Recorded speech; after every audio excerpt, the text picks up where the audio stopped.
Yo quiero hablar un poco de la ley trans. ¿Por qué crees que es peligrosa para los jóvenes? Cualquier persona es libre de tener la orientación sexual que quiera, pero creo que el lobby que se encarga de crear una ideología de tu orientación sexual o de tu supuesta identidad de género es personas que a lo mejor en ese momento de la adolescencia en las que están buscando su identidad, están buscando quiénes son, llega una solución mágica, les están haciendo creer que realmente el cambio de sexo es posible y lo que estás haciendo es crear enfermedad dentro de tu cuerpo, darle enfermedad a tu cuerpo, porque ya eso va a ser para toda tu vida. ¿Cuál es la opinión tuya y del Frente Obrero en cuanto al feminismo institucional? Yo no soy feminista, actualmente en España no existe el patriarcado, cosas absurdas como los debates que se plantean a veces en televisión, que te ayuden a bajar una maleta de un tren es machista. Si se hace una agresión a una mujer, bueno, tiene unas consecuencias inmediatas, digamos. Pero cuando esa agresión se da hacia el hombre, se banaliza e incluso se le quita importancia y entonces, ¿qué hacemos? Pues se perpetúa. En cuanto a la inmigración, o sea, ¿cuál es tu postura? Una de las batallas que absurdamente nos va a tocar tener es contra la gente de nuestro propio país. Sara Santaolalla el otro día blanqueando el burkini, quien en su sano juicio se va a la playa tapada de pies a cabeza. Yo tengo contacto con gente de Ripoll o de Olot, te cuentan cómo la vestimenta de las mujeres de esas poblaciones cambia en función de lo radical que es el imán que hay en ese momento en esa mezquita. Los medios de comunicación están continuamente haciéndonos la campaña de que somos de extrema derecha, de ultraderecha, de tal. Bueno, nuestra organización se llama el Frente Obrero. Los medios de comunicación son muy selectivos, te enseñan unas imágenes pero no te enseñan otras. Las bandas de marroquíes que había por las noches con grupos de WhatsApp, los que ponía por los españoles, de eso no han sacado absolutamente nada. ¿Crees que el Islam político podría llegar a España? ¿Qué pasaría? De una guerra civil. Hola Alicia, Muy buenas. Gracias por venirte aquí al canal. La verdad es que ya llevamos hablando unos cuantos meses. Unos cuantos meses, ¿eh? Ha costado, pero aquí estamos, ¿vale? Así que nada, te doy la bienvenida a mi canal. Gracias por venirte y vamos a hablar un poco de tu persona, de tu experiencia vital, personal, profesional, etcétera, ¿vale? Tengo que decir que es mi primer podcast. Bueno. Sí, bueno, no, he estado en otros canales, evidentemente en nuestros canales de la casa, pero digamos que de puertas para afuera de lo que es nuestra casa, es el primer podcast al que voy y te lo quiero agradecer también. Así que es la primera experiencia, lo digo también para nuestro público que nos pueda ver, pero yo encantada de estar aquí. Vale, pues un honor tenerte con nosotros y ser el primero que te trae a un podcast. Cuando escribo tu perfil, cuando escribo tu nombre en Google o algunas otras redes sociales, siempre tu nombre como que se identifica mucho con etiquetas, ¿vale? Y yo quiero en esta entrevista un poco desmitificar algunas etiquetas que te han puesto y que te muestres como tú eres, ¿vale? Entonces, la primera pregunta para un poco empezar el podcast sería, para aquellos que no te conocen, ¿cómo te presentarías para todas esas personas que igual te etiquetan como que si eres una transfoba, que si eres racista, que si eres etc, ¿vale? ¿Cómo te presentas ante este público? A ver, ese público muchas veces es complicado de llegar porque digamos que ya viene con un marco muy preestablecido en la cabeza que muchas veces es difícil de romper. Yo, si me tengo que presentar, soy Alicia Sanz y llevo creo que prácticamente toda mi vida en movimientos sociales o organizándome por intentar crear una sociedad mejor y transformar un país al que quiero. En cuanto a carrera profesional o a mi experiencia vital, diría que soy una persona muy inquieta y que tengo mi carrera. Para mí mi carrera no me define. Yo estudié comunicación por la UOC con mención en publicidad. Estoy haciendo un máster en marketing digital actualmente, pero no creo que eso sea lo que me define, porque yo creo que todas las capacidades que he desarrollado o que actualmente tengo no vienen por una carrera o por un título, sino que vienen por toda la experiencia a la hora de impulsar el Frente Obrero, que yo creo que es el proyecto principal en el que trabajo actualmente y en el que llevamos muchísimos años trabajando.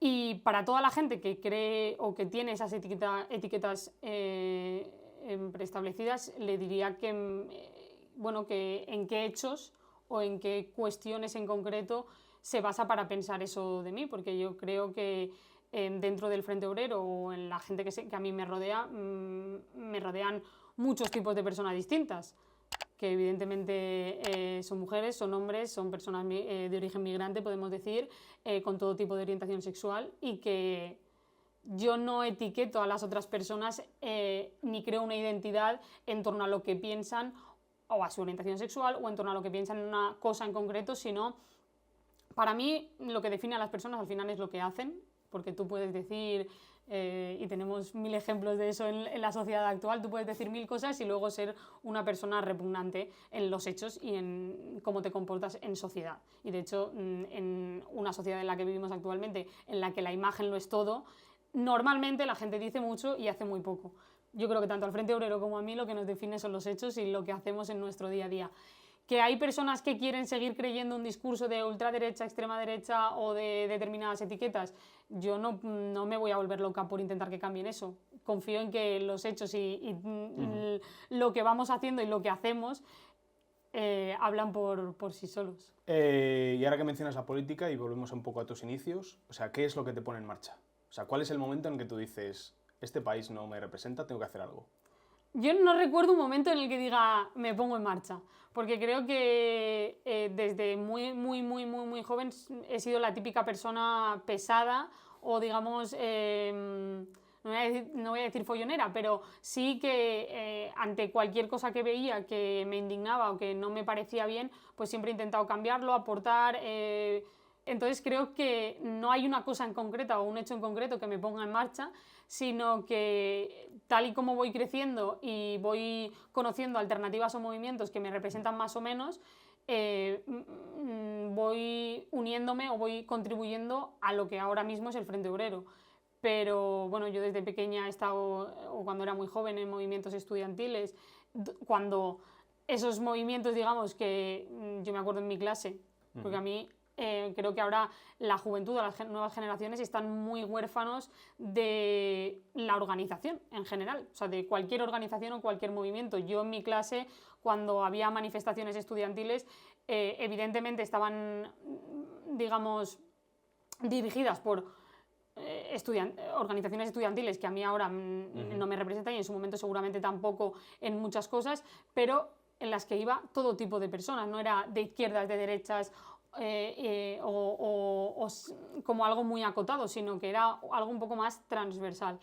Y ahora mismo pues las nuevas generaciones solamente tienen sindicatos que están vendidos al gobierno y que están a su servicio porque dependen de sus subvenciones y lo único que hacen es defender lo que defiende el gobierno, y ya está. Entonces no hay nada que me ponga en marcha, simplemente creo que he ido evolucionando y siempre he intentado aportar a sumar de alguna manera a lo que creo que ha sido o que es positivo para la sociedad y para España. Y claro, la gente cuando habla del Frente Obrero pensará, hostia, ya vienen estos revolucionarios patriotas, un poco con escraches, un poco a montarla. Desde el punto de vista tuyo, de una mujer dentro del Frente Obrero, o sea, ¿qué principios o, bueno, cuál ha sido un poco tu experiencia y qué crees que defiende el Frente Obrero en cuanto a la defensa, por ejemplo, de las mujeres? A ver, yo te diría que mi experiencia ha sido la mía personal, o sea, no creo que me defina como mujer dentro de la organización. Yo creo que una de las cosas que más ha caracterizado, por mucho que yo creo que ahora ya no tanto, porque es imposible, porque es decir, está Roberto, está Carmen, estoy yo, hay otros portavoces, está David, hay otra gente, pero dos de los portavoces secundarios, pero digamos representantes también del Frente Obrero y que de hecho en la práctica impulsan la organización, son mujeres. O sea, no creo que haya una característica especial de ser mujer que sea una experiencia en concreto. La verdad, yo siempre que he tenido que reunirme, que estar en espacios con otros hombres, que es en la mayoría, ¿no? Nunca he tenido ningún problema por el hecho de ser mujer, ni creo que la experiencia haya sido puntualmente distinta por el hecho de ser mujer, sino por el hecho de quién soy o cómo soy yo personalmente, en mi personalidad. No me caracteriza solamente el hecho de ser mujer. Entonces, bueno, ha sido una experiencia buena, porque a mí, o sea, yo me acuerdo sobre todo cuando se empezaba y ahora que hay muchas organizaciones que te tratan o que siempre cuando ven a una mujer es como que de forma de manera forzada la ponen en primer lugar independientemente de sus capacidades e independientemente de cuál haya sido su recorrido. Ujú. Y yo creo que eso en nuestra organización no pasa. No pasa. Y sobre todo lo que pasa es que se fuerza a que la gente... Se impulsa, digamos, a que tanto hombres y mujeres se capaciten y aporten a la organización. Independientemente de que seas hombre, de que seas mujer, se impulsa a que la gente aporte. Ya. ¿Cuál crees que es un poco tu... Hablabas todo de estos valores, de que tenéis mujeres, tenéis gente de diferentes... diferentes backgrounds, un poco Sí. la gente.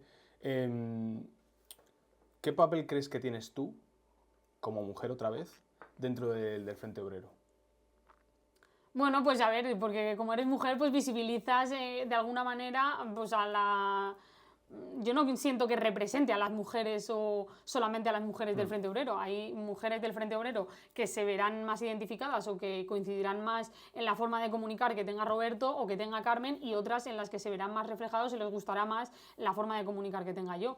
No creo que digamos, mi experiencia o mi figura represente concretamente a un tipo de mujer. Creo que sirve para visibilizar que hay, evidentemente, que no hay una discriminación, que hay un trato igualitario, que al final dentro del Frente Obrero puede haber, o sea, estamos todos en igualdad de condiciones, y de hecho en las reuniones yo invito a la gente a que se pase por reuniones nuestras. Estamos peleándonos todo, o sea, peleándonos, me refiero a debatiendo o hablando sobre los temas que haya que hablar, independientemente de hombres, mujeres. Eso yo creo que va por el carácter de cada uno. Entonces, evidentemente, al ser mujer, pues puede haber más mujeres que se sientan identificadas contigo, que digan, ole tú.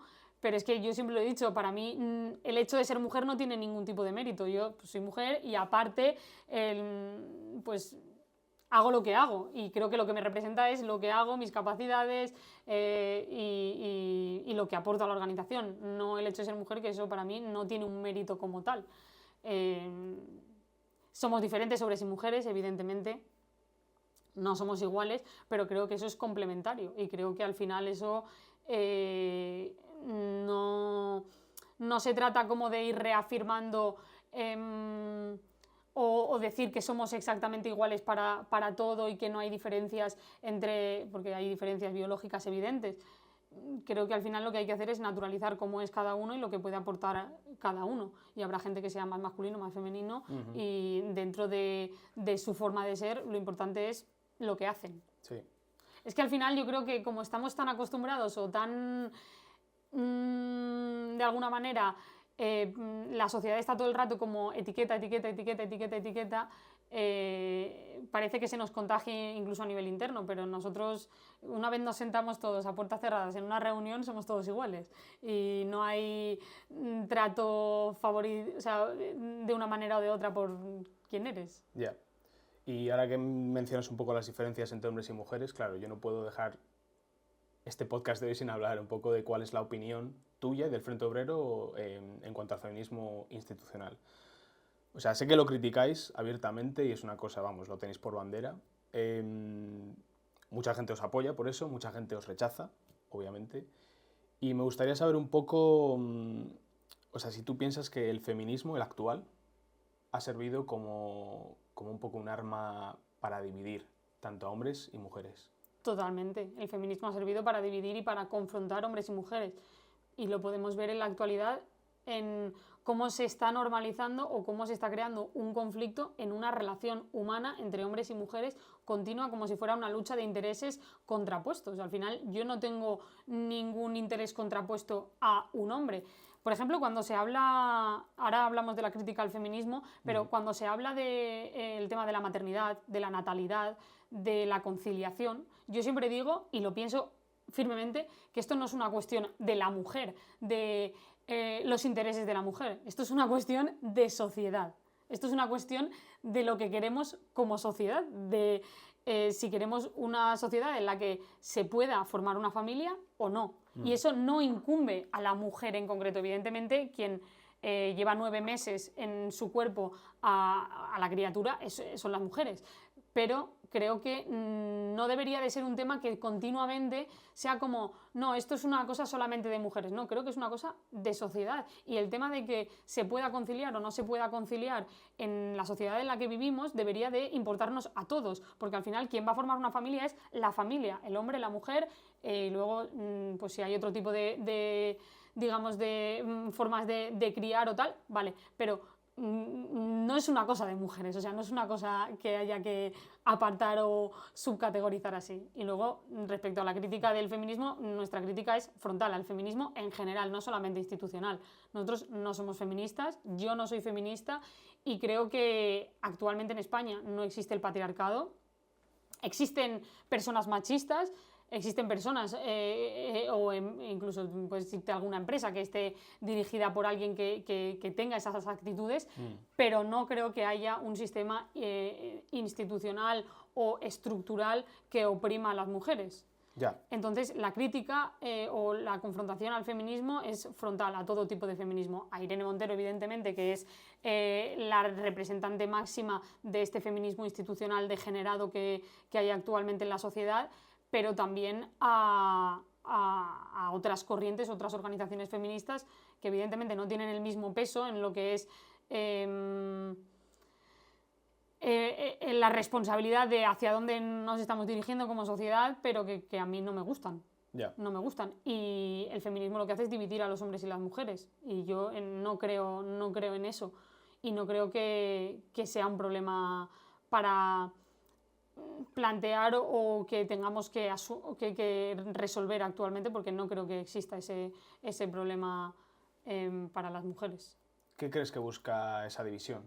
O sea, dividirnos y que no estemos preocupándonos o que no estemos señalando problemas reales que sufre la gente de a pie a día de hoy, como es la precariedad, como es el poder llegar a final de mes, como es poder independizarse, como es tener unas condiciones de vida dignas o unas condiciones de trabajo mínimamente dignas. Entonces creo que mientras estamos hablando de el símbolo que hay en una puerta de un baño o estamos hablando de utilizar la E o de cosas absurdas como los debates que se plantean a veces en televisión de representantes del feminismo, como pueda ser Julia Salander, creo que se llamaba, que hablaba de que te ayuden a bajar una maleta de un tren es machista, me parece absurdo y ridículo a más no poder, porque creo que es un insulto hacia el respeto hacia otras personas, porque yo si veo a cualquier persona que necesita ayuda estaré agradecidísima de que me la brinden y de brindarla, y creo que muchas veces detrás de esa ayuda no hay no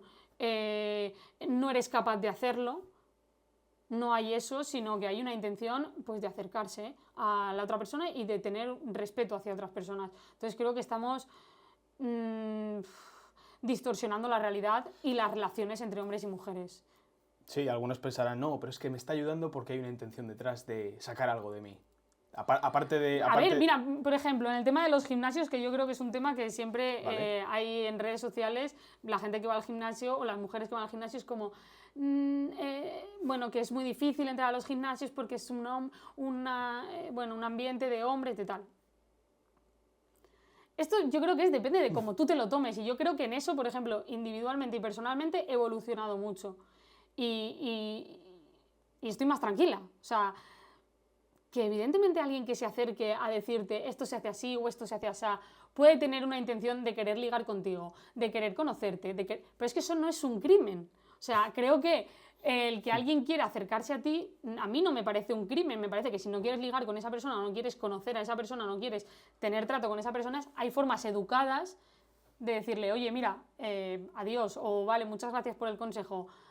Pero creo que crear de eso un conflicto es distorsionar la realidad, porque yo, por ejemplo, cuando he entrado al gimnasio, cuando he ido a determinados espacios que se supone que son de hombres, todo el mundo me ha dado la bienvenida, no me da la bienvenida de ay, Alicia, muchas gracias por venir, pero sí hay un trato cercano de decir, si necesitas ayuda, a lo mejor yo lo voy a tener más fácil que el típico chico que por no tiene muchas habilidades sociales, que no está muy fuerte, que no ha tenido todas las facilidades, digamos, en ese entorno. Esa persona a lo mejor sí que tiene dificultades reales y nadie le ayuda o nadie se acerca a decirle, oye, ¿quieres que te ayude con esto? Oye, tal. Entonces creo que crear un conflicto de cosas que si te interesan bien, si tú no quieres recibir la ayuda de esa persona, a lo mejor es verdad que tienes mucha más bagaje o información o lo que sea, pero hay que crear en serio un conflicto de algo que es genuino, que puede tener una intención detrás, sí. ¿Qué pasa? ¿Que estas mujeres nunca han tenido la intención de ligar con otras personas? ¿Hay que criminalizar eso? No. ¿Que hay gente que se sobrepasa? Evidentemente. ¿Que tú tienes la capacidad de decirle adiós muy buenas, eres un maleducado y un imbécil y ya está? También. Y creo que lo que hay que enseñar es a eso, no a estar jugando a la victimización continua o al todo nos pasa por ser mujeres, ¿no? A veces las cosas no te pasan por ser mujer, te pasa por estar en un ambiente concreto, o te pasa porque justo has coincidido con otra persona que es una maleducada, o te pasa por otras cuestiones que no tiene que ver siempre con el hecho de ser mujer. Entonces, me parece que ocupa cada vez menos, por suerte, porque creo que el feminismo hegemónico cada vez tiene menos fuerza, pero creo que hay mucho daño que ya está hecho. Sí. Mencionas una cosa que me parece muy importante, que es el tema de por qué ciertos hombres en el gimnasio lo tienen más complicado para hacer amistades, para hacer un poco conexiones, que una mujer. Y eso nos lleva, y lo hemos hablado aquí en este podcast alguna vez, al tema de suicidios. O sea, ese hombre que igual no está muy fuerte y va al gimnasio y se va a las elípticas, se va a la cinta a correr porque no quiere un poco compararse con otros hombres que igual están más fuertes o menos fuertes, pero claro, una mujer igual lo tiene más fácil porque sí tiene esa atención. Sin embargo, el hombre le dejan de lado, le ponen en una esquina o se pone en una esquina para no enfrentarse a la realidad, y eso hace que empeore su autoestima o su situación vital. Su autoestima, su salud mental, y luego tenemos un ministerio con un presupuesto bestial, pero estas personas que igual también, bueno, ahí están los datos de los suicidios masculinos al año, de hombres, y nadie les está ayudando. Totalmente, es que yo creo que hay una banalización respecto a los problemas o las situaciones de riesgo o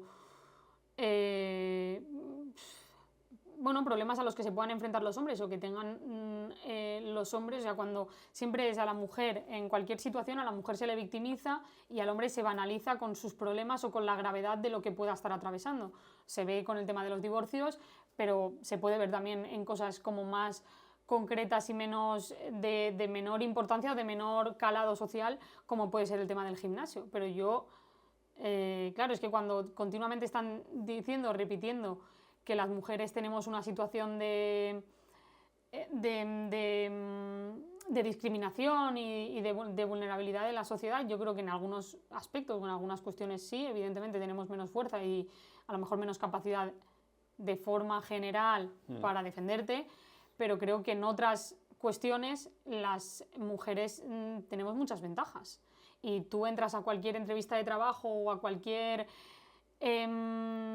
digamos, interacción en la que la imagen tenga que ver y seguramente la mujer tenga un poco más de facilidad o de accesibilidad a esas situaciones, que no quiere decir que en otras a lo mejor lo tenga un poco más complicado, pero es que somos diferentes, vivimos en sociedad, no podemos pretender que se nos trate siempre de manera especial o concreta, porque la sociedad es la sociedad y la sociedad no te va a recibir ni te va a dar. Yo creo que hay mucho discurso de no, es que yo me merezco. Claro, pero es que ¿en qué sociedad o en qué, digamos, mundo estamos creciendo en el que parece que nos merezcamos algo? En la vida, yo siento decírselo a estas personas, pero la vida nunca te da lo que te mereces. O sea, creo que pensar que tú por ser o por muchas cosas te mereces X o la vida te va a dar X o tal... Bueno, pues tú puedes luchar por conseguir X cosas, pero el yo me merezco, yo tal, yo no sé qué, yo, pues es un engañabobos, es mentira, tú no eres tan importante porque vivimos en sociedad y al final tú tienes un sentido dentro de una sociedad y de un colectivo. De forma aislada, no es que no seas nadie, pero sí, no eres nadie porque eres tú en ti mismo, eso no representa nada para la sociedad. Entonces, pues creo que el feminismo tiene mucho individualismo y creo que ha conseguido que cale esa mentalidad mucho en la sociedad, y para mí eso es muy negativo porque está engañando y está perjudicando tanto a mujeres como a hombres, y respecto a la pregunta inicial y a lo que está completamente. O sea, yo creo que hay una banalización total de los problemas que atraviesan muchas veces los hombres y siempre se hace de menos y se piensa que nunca es tan importante.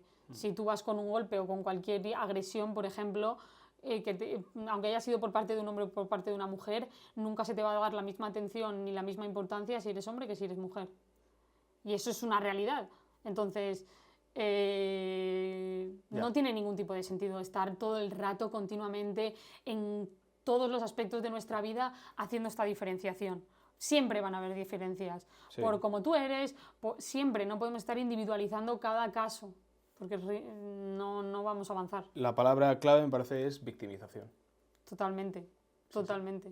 Sí. Y se ha interiorizado también por parte de las mujeres. Y con lo que he dicho antes no quiero decir que haya que victimizar a los hombres que son que no están fuertes, por así decirlo. O sea, la víctima lo es cuando se consuma el delito contra esa persona, ¿no? Eso es una víctima.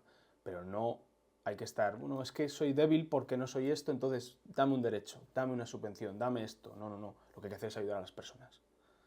Todo el mundo, a través de educación y trabajo. O sea, todo el mundo tenemos que ayudarnos los unos a los otros. Y a tomar medidas, o sea, contundentes en todos los aspectos y en todos los ámbitos. No sé, o sea, yo, por ejemplo, hay casos en los que por parte, por ejemplo, de la policía o de determinados ámbitos en el que una agresión, si se hace una agresión a una mujer, bueno, tiene unas consecuencias inmediatas, digamos. Cosa que me parece bien.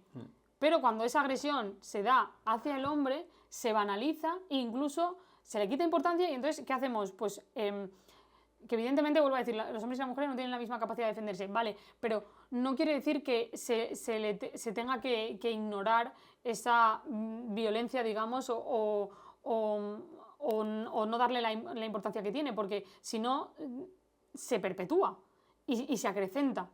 Entonces, bueno, pues lo que he dicho antes, es que creo que no tiene sentido estar continuamente creando esta confrontación entre hombres y mujeres.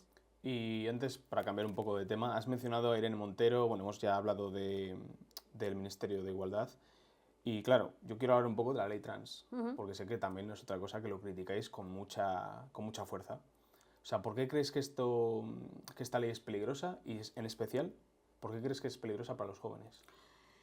Porque creo que están confundiendo a todas estas nuevas generaciones. Creo que han conseguido, digamos, de alguna manera como equiparar o meter en un mismo saco la orientación sexual y lo que ellos llaman el género, y creo que se ha creado ahí como que todo es lo mismo cuando no tiene absolutamente nada que ver. Creo que cualquier persona es libre de tener la orientación sexual que quiera y que desee, pero creo que el lobby que se encarga de crear una ideología de tu orientación sexual o de tu supuesta identidad de género es ridículo. Porque tú individualmente, o sea, quiero decir, independientemente de que tú seas de una manera u otra, seas más masculino, seas más femenino, te guste más una cosa, te guste más otra cosa, eso no hace que tú seas más o menos mujer. O sea, ellos están, de alguna manera, se supone que vienen a luchar contra los roles de género y los están afirmando, o sea, son los que más lo afirman y los que más importancia le da. Porque yo, por ejemplo, soy una persona que con mis amigas, en mi grupo de amigas, no se dedicaba, pero jugábamos a fútbol en el patio, tanto que Nara Álvarez y toda esta gente... no sé, se dedica a decir que las mujeres tienen un espacio determinado del patio y que los hombres ocupan y que parece que a ti te acorralen en un espacio mínimo en el patio. Es mentira. Vamos, es mentira. Ahora, y es mentira cuando yo iba al colegio. Yo he jugado a fútbol toda mi vida. Yo tengo 2 hermanos, pero es que mi grupo de amigas que no tienen 2 hermanos o que tienen otras circunstancias, hemos jugado al fútbol. Luego ya en el instituto pues no tanto porque no tenía, o sea, ya además no había ese grupo, pero siempre. Y que te peleabas con los chicos, pues puede ser en momentos concretos, pero ¿y qué? O sea, no, y además eso no nos ha hecho menos o menos, o sea, más o menos mujeres, para nada. Entonces, la ley trans es un peligro porque yo creo que coge este tipo de ejemplos o de situaciones en las que hay personas, tanto por un lado que a lo mejor no tienen otro tipo de gustos, pero también personas que a lo mejor en ese momento de la adolescencia en las que están buscando su identidad, están buscando quiénes son, están madurando, porque es una etapa muy complicada, pues llega una solución mágica, ¿no? Que ellos venden, que es el lobby queer, que lo que hace es intentar convencer a gente muy joven de que su problema en realidad es que no son hombres o no son mujeres, o son lo contrario, ¿no? Son lo que no... O sea, si a lo mejor son mujeres, pues les hacen pensar que son hombres y tal. Entonces, creo que ahí está el problema, que les están haciendo confundir, les están, digamos, de alguna manera engañando y haciendo creer que realmente el cambio de sexo es posible, cosa que no es verdad. Hay muchos testimonios de personas que han pasado por ese tipo de operaciones y que dicen que son operaciones experimentales, que no traen ninguna garantía. Y luego que ahí no está el foco de la felicidad, o sea, no está el foco de lo que a esa persona en un futuro le va a hacer feliz o va a conseguir que estar de forma estable y desarrollarse plenamente. Entonces es muy peligroso porque no estamos hablando de que tú estudies una carrera y dejes esa carrera, no, estamos hablando de que tú empiezas a tomar unas determinadas hormonas o pasas por quirófano. Yo, cuando lo he debatido con otra gente, incluso gente muy cercana a mía, yo planteaba, tú imagínate, a mi tía, a mi abuela, que yo te planteo desde los 13, 14, que tengo un complejo gigante con mi cuerpo. A lo mejor, no sé, con los pechos te digo, no, es que yo desde, este es mi gran complejo, es mi gran complejo, es mi gran... Tú, o sea, mi madre, mi padre, ¿qué me va a decir? Cuando tengas 18, 20, 25 años, hasta esa edad no te vas a operar, porque no tienes una edad para hacerlo. Y luego lo que va a intentar mi entorno, mi familia, las personas que me quieren, es que yo me acepte tal y como soy. Claro. No van a intentar que yo, en base a mi aspecto físico, me valore más o me valore menos o sufra constantemente, porque es verdad que crea muchísimo sufrimiento. Es verdad que crea muchísimo sufrimiento. Totalmente. Pero habrá que trabajar en ese sufrimiento para que desaparezca y no para seguir reafirmándolo, porque también hay muchos testimonios en los que cuentan cómo después de esas operaciones, después de esos procesos de hormonas, no existe un momento en el que digas, ya me siento bien conmigo misma.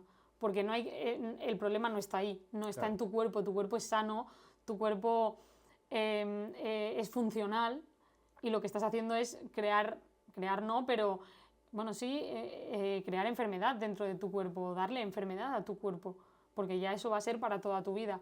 Y luego no hay información, es mentira, no están informando a los menores o a los adolescentes de cuáles van a ser las consecuencias. Es mentira. Entonces, muchas personas son engañadas y son conducidas a ese tipo de alternativas. Tú no puedes llegar a un psicólogo y que un psicólogo no te puede hacer terapia para que tú te puedas aceptar como eres, independientemente de que necesites o no necesites hormonarte o pasar por determinadas operaciones. Sí. Eso no lo podemos permitir y se está permitiendo en España. Y estamos permitiendo que se creen generaciones enfermas. Y esto no es para atacar a nadie individualmente ni para ir contra esas personas. Es porque creo que hay otras alternativas para conseguir el bienestar de esa gente. Sí.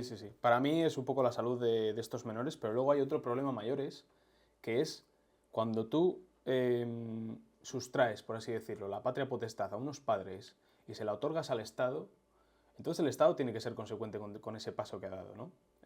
Y ya se ha visto en países como Reino Unido cómo personas que transitaron siendo menores ahora están reclamando al Estado indemnizaciones millonarias porque ellos no eran conscientes, no tenían una capacidad para poder dar ese salto y poder dar ese paso de decir, pues ahora quiero cambiar, quiero someterme a un proceso de hormonas, quiero pasar por quirófano para cortarme lo que fuera.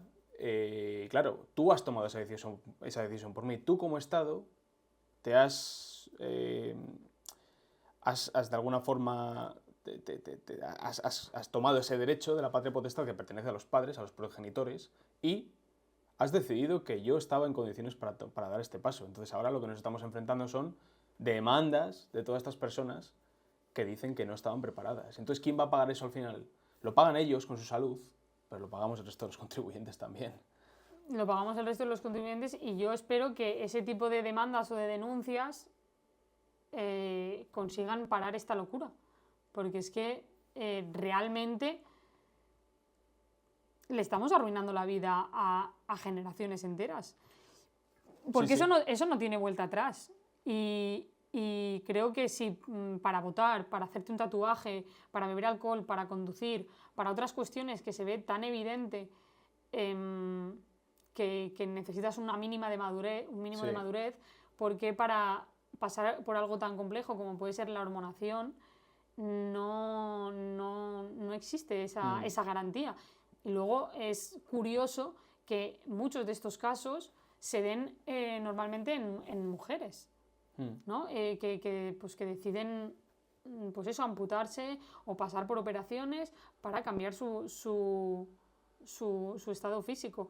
Creo que si en otras cuestiones tan evidentes, pues como lo de no, es que yo tengo un complejo con esto, tengo un complejo con lo otro, o con operarte la nariz o con operarte otras cuestiones estéticas, que son estéticas, puramente estéticas, si tanto criticamos la medicina estética o determinados retoques, ¿por qué con esto hay esa criminalización de que si lo señalas o si crees que hay una alternativa mejor, que es la terapia y el aceptar cómo eres y ya está, y que te puede gustar lo que te guste y no te hace más o menos mujer eso, o más o menos hombre, porque estamos pues optando por esto, que además es un negocio, porque Sí. hay farmacéuticas generando muchísimo dinero detrás de todo esto, y gente que ya es de por vida, van a necesitar determinados medicamentos o determinadas hormonas o determinadas cuestiones. Sí, sí.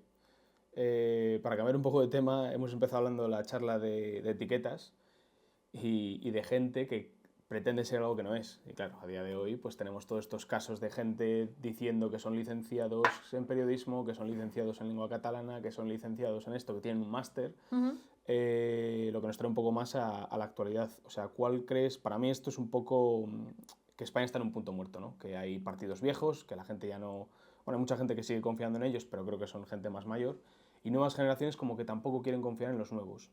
Entonces, quiero saber un poco cuál es tu diagnóstico, ¿vale?, de la España a nivel político actual. A ver, yo creo que principalmente es la clase política que nos gobierna, que tenemos partidos políticos que ni defienden a los españoles, ni a los trabajadores, ni defienden a nada, defienden sus intereses e intereses extranjeros, y lo único que les importa es seguir viviendo del cuento, y hay un entramado político de partidos y de negocios, de subvenciones, de todo, que nos ha llevado al punto en el que estamos actualmente. Y luego creo que los sindicatos y el papel que ha tenido la izquierda para desmovilizar, o los partidos tradicionalmente de izquierdas, para desmovilizar y para traicionar a los trabajadores, ha creado una desafección a la política brutal, de gente que no confía en la política ni en los partidos políticos. La gente vota porque tiene que votar y por no sé, yo creo que ya como por cultura, digamos, de alguna manera, no por convencimiento ni porque crean realmente que les representan. Entonces, no hay herramientas, los trabajadores no tienen herramientas de lucha para organizarse, no hay una movilización, porque se ha desmovilizado a la sociedad. No hay una huelga general en cuántos años, no hay, los sindicatos están totalmente vendidos al gobierno y a la patronal. Sí. O sea, es algo... Y es que tenemos una clase política que boicotea y que sus políticas son en contra de lo nacional o de los que vivimos en este país y de los que formamos parte de este país. Entonces, y luego creo que hay una degradación moral a nivel de sociedad y de valores brutal, porque tanto las redes sociales como la pérdida de la identidad, como la cultura en la que vivimos de desinterés, en el que solamente es importante lo que vives en ese momento, de lo instantáneo, de lo que puedes conseguir en un clic, hace que mucha gente no quiera ni esté dispuesta a hacer sacrificios por algo colectivo. Creo que en eso pues, ha ganado el individualismo, el liberalismo, y se ha perdido esa batalla, en el sentido de que a mí, cuando conozco a gente nueva, cuando les digo que estoy en una organización política o que hago determinados sacrificios por lo que creo que es justo, la gente que te dice, pero si luego todo el mundo pasa, si luego mira cómo es la gente, si luego fíjate, si no vale para nada hacer esto, no sirve de nada, si es que ¿por qué sacrificas tanto? ¿Para qué sacrificas tanto? Porque poner aquí ya no la cara, sino a nivel personal y a nivel individual, todos los sacrificios que se hacen para poder sacar adelante este proyecto no son pocos. Entonces, creo que esta degradación moral y de valores en la que vivimos, pues está consiguiendo que no haya esa respuesta directa de... que ahora ya la gente está empezando a despertar, creo que vamos en ese camino, pero que hemos vivido durante muchísimos años dormidos y todavía mucha gente sigue pues pensando, bueno, pues es que no se puede hacer nada. Bueno, que nos den un poco de tiempo, si se puede o no se puede hacer nada. Hay mucho derrotista, también te digo. Totalmente. O sea, hay mucha gente que dice, bueno, me quedo en el sofá, critico desde el sofá. O bueno, otros, los peores, que son los de como tú no votas, no puedes quejarte. Pero es que ¿cuánta gente no vota? Es que el partido mayoritario en España es la abstención. O sea, no hay confianza en la política. No hay, y quien vota es casi por lotería. Sí. O por tradición familiar. Yo te diría más por tradición familiar y porque creen que así están haciendo que están cambiando las cosas, ¿no? Y para creerse como moralmente superiores a los que no votan, que para mí ni uno ni otro. O sea, yo creo que la gente tiene que salir y moverse y creo que por suerte ahora estamos entrando en una etapa en la que ya no es tan difícil o cada vez es menos complicado posicionarse en determinados temas, aunque enseguida está el comodín del machismo, del racismo... la pancarta. Y de la extrema derecha, que es la gran lucha, yo creo, actualmente, de quitarse esa etiqueta. Pero creo que la gente tiene que dar el paso adelante. Una cosa que me flipa es esto de que pensáis vosotros de superar el eje un poco izquierda-derecha, ¿vale? O sea, ¿qué ofrece el Frente Obrero que no ofrezca otras plataformas políticas? Hombre, pues yo creo que somos algo renovador y rompedor en cuanto a todos los partidos existentes, más que nada porque nosotros somos un partido por puro formalismo, pero en realidad el Frente Obrero se define como movimiento. O sea, nosotros pretendemos ser un movimiento amplio y transversal. Y yo creo que la gente está muy confundida respecto a lo que hay dentro de la organización del Frente Obrero, porque dentro de la organización del Frente Obrero hay autónomos, hay gente que se dedica al campo, hay personas de todo tipo de orientación sexual, hay inmigrantes, o sea, hay todo tipo de personas que quieren salvar España o que quieren luchar por España. Nosotros, ¿por qué evidentemente rechazamos el eje de izquierda-derecha? Porque no tiene ningún tipo de sentido a día de hoy. O sea, no es pragmático, no es realista. Izquierda y derecha están defendiendo lo mismo y los mismos intereses, que son los intereses extranjeros y supranacionales que ni nos van ni nos vienen, en el sentido de que no representan un interés de lo que necesitamos los trabajadores en España. Pero pues la izquierda lo hace de una manera mucho más sutil, digamos, y con colorines y adornado con purpurina, porque tenemos a Yolanda Díaz, que yo es una de las personas que cada vez que le escucho hablar, pues más rabia me da o más rechazo me produce, porque para mí está insultando directamente a los trabajadores en su cara, es la mayor experta en hablar y no decir absolutamente nada que tenemos, porque todas sus declaraciones son contenido vacío, es decir, la nada, y es que acaban defendiendo lo mismo.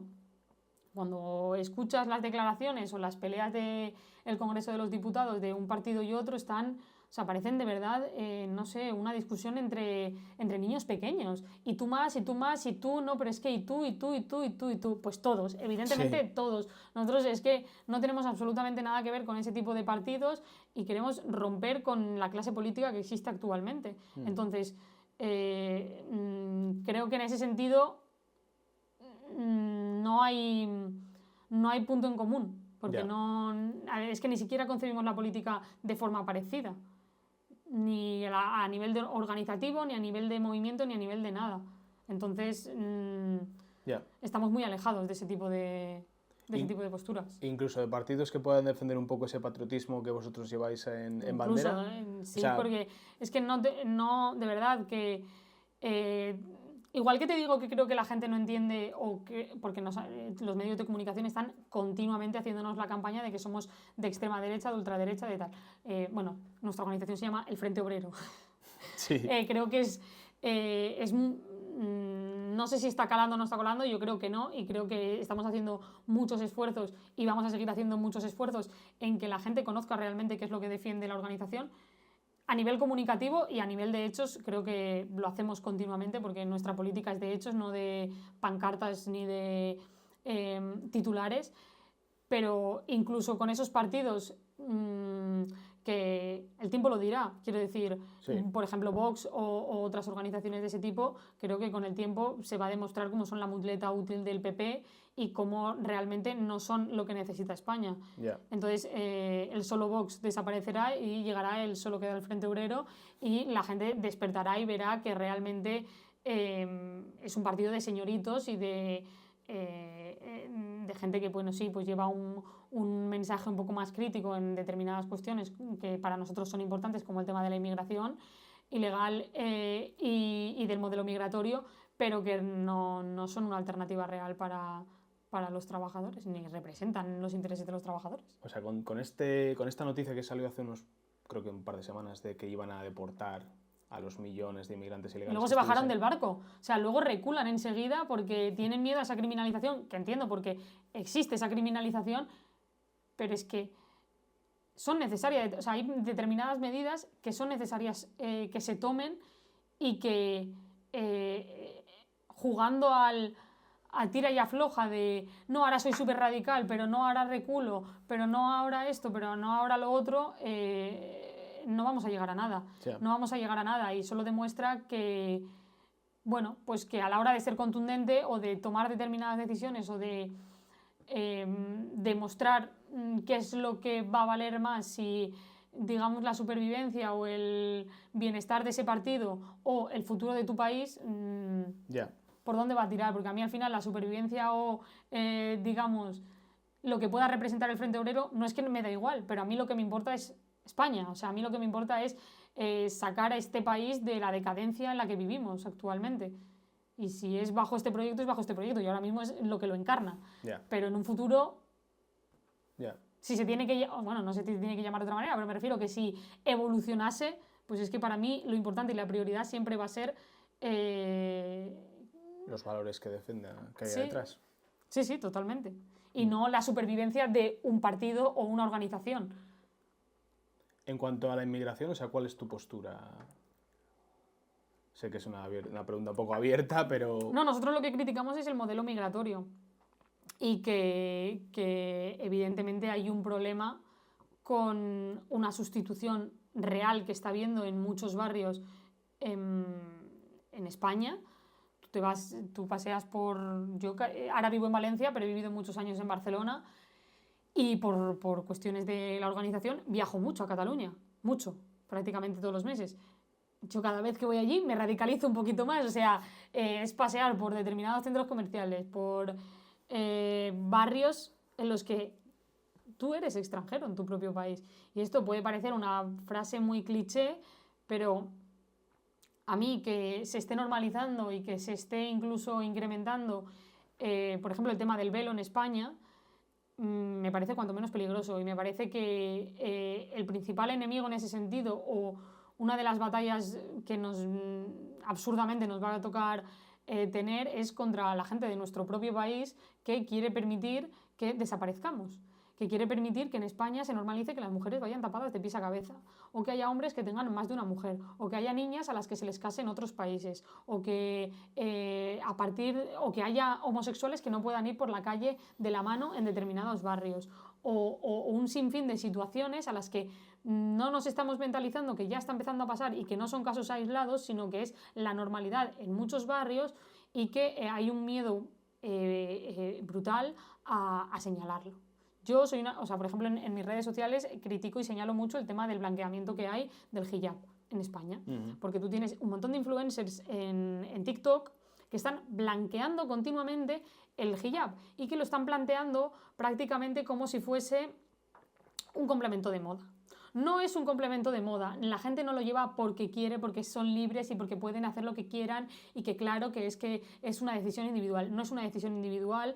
Tú cuando te baja la regla o cuando tu padre o tu entorno decide que tienes que llevar ese pañuelo, lo llevas y no tienes decisión de cuándo te lo puedes poner o te lo puedes quitar. De hecho, si hay hombres te lo pones, si no hay hombres te lo quitas y delante de mujeres que sean externas a la familia seguramente puedas no llevar ese velo. Entonces tiene un significado, tiene un papel dentro de la sociedad, tiene un papel dentro de su sociedad. No queremos que ese papel se introduzca en nuestra sociedad y se traslade a nuestra sociedad y la mujer pase a ser un objeto de segunda, un objeto a quedarse en casa o una figura puramente familiar que ni pincha ni corta ni tiene ningún tipo de papel trascendental en la sociedad. Eso hace mucho que en España ya no pasa. Entonces, volver y dejar que eso se implemente y se normalice en tu país me parece ridículo y absurdo. Y tener que estar explicando que el hijab es, o gente como Sara Santaolalla el otro día señalando y blanqueando el burkini, ¿quién en su sano juicio se va a la playa donde vas a estar fresquita y a gusto,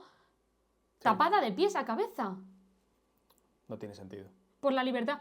Y una cosa es que tú vistas de forma más o menos modesta o que planteen la libertad de la mujer y el empoderamiento femenino como que cuanto menos ropa llevas, más empoderada estás. Yo no creo en eso, no creo en eso, pero tampoco creo que la mujer tenga que ir tapada de pies a cabeza. Creo que a día de hoy podemos tener una opinión sensata y una opinión realista respecto a, no sé si llamarlo códigos de vestimenta, pero a comportamiento en sociedad, que no tiene que ver con que en España, yo por ejemplo el otro día, hace ya unas semanas, paseando por el río de Valencia, había una niña que no se mantenía en pie. O sea, quiero decir, no podía caminar. Tendría 8 meses, 9 meses, no sé exactamente a qué edad se empieza a andar, ¿no? Pero muy pequeña, con un hijab puesto. Joder. Me dirás, no, lo llevaba por... No, es que su hermana de 3 años o de 4 años y de 9 también lo llevaban. ¿Es lo mayoritario? Pues no creo que sea lo mayoritario. Pero creo que eso debería de estar prohibido. Ya. Eso debería de estar prohibido porque tus concepciones... Pues ya no es solamente el pañuelo es, digamos, de alguna manera lo que lo clarifica o lo que lo comunica de puertas para afuera. Pero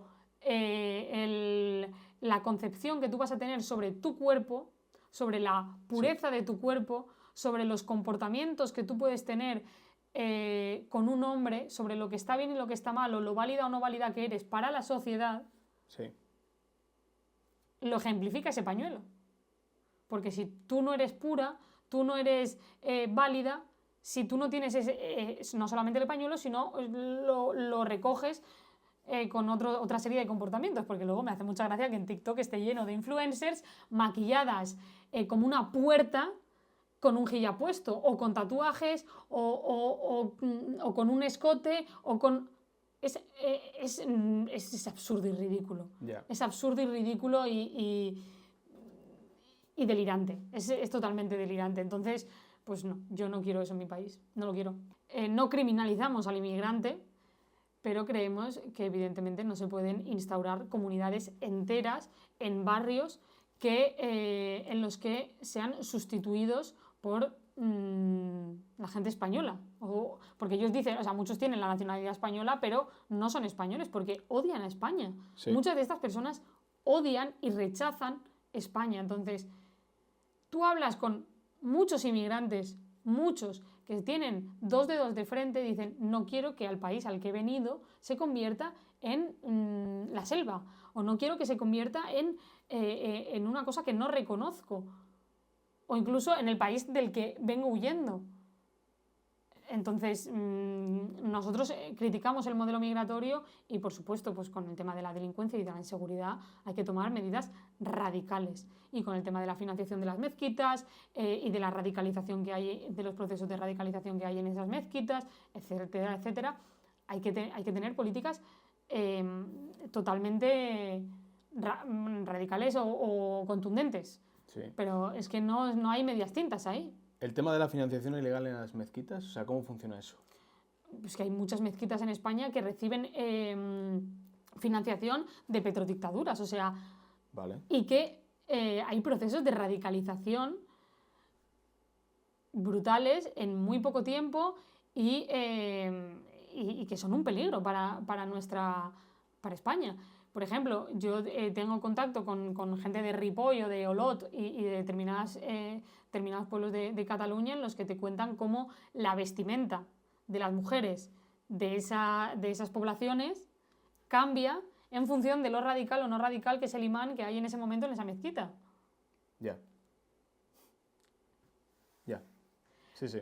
Y desde la izquierda y desde los medios de comunicación estamos continuamente señalando a la Iglesia Católica y es que me parece absurdo. Sí. Es que me parece absurdo, pero pues delirante. Creo que hay un blanqueamiento de todos estos problemas, pero también se da la paradoja de que luego los inmigrantes ilegales, por el tema de precios, se van a mudar a barrios obreros o ciudades periféricas de Barcelona, de Madrid. Entonces, al final están como copando todas estas ciudades dormitorio al lado de las grandes capitales o incluso pueblos más pequeños, simplemente con gente, con inmigrantes ilegales, que al final eso no es integración. Yo creo que no es integración. No hay ningún proceso de integración. ¿A qué se van a integrar? Si son mayoría en algunos sitios. Claro. ¿A qué se van a integrar?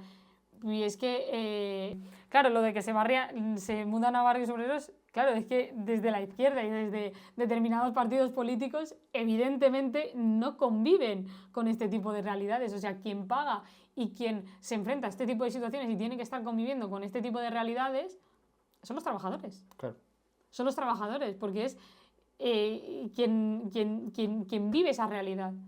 Y quien tiene que enfrentarse pues, a no poder salir a la calle a determinadas horas, a que a tu hijo le roben, a que a tu hijo pero ya no es le roben de que le roben rollo cartería. Es que estamos viendo cosas de que para quitarte un móvil, una cartera, una cadena, te meten una paliza entre 5. Claro. Sí, sí. Pero ellos no lo viven y hablan de criminalización, de que se está estigmatizando, de que no, existe una realidad y hay que hablar y hay que... Lo que hay que hacer para que no se hable de esa realidad es cambiar esa realidad, es solucionar ese problema, es tomar medidas, es expulsar evidentemente a todo aquel que cometa delitos. Pero es que están reincidiendo continuamente y además muchos de ellos o algunos de ellos en centros de menores pagados por aquí nuestros amigos. O sea, es que ¿en qué mundo vivimos? Sí, sí, totalmente. Y esto un poco se entrelaza con estas patrullas vecinales que ha organizado el Frente Obrero en diferentes sitios. O sea, ¿en qué momento llegáis a la conclusión de que tenéis que salir a las calles con gente de vuestro movimiento, por así llamarlo? Por llamarlo de esa forma. O sea, ¿en qué momento decís, ostras, si los vecinos no se sienten seguros con la policía que pagamos todos, alguien tiene que hacer algo? Y ahí sois vosotros los que entráis a... Yo desde el momento en el que nos lo pide la gente. O sea, porque Vale.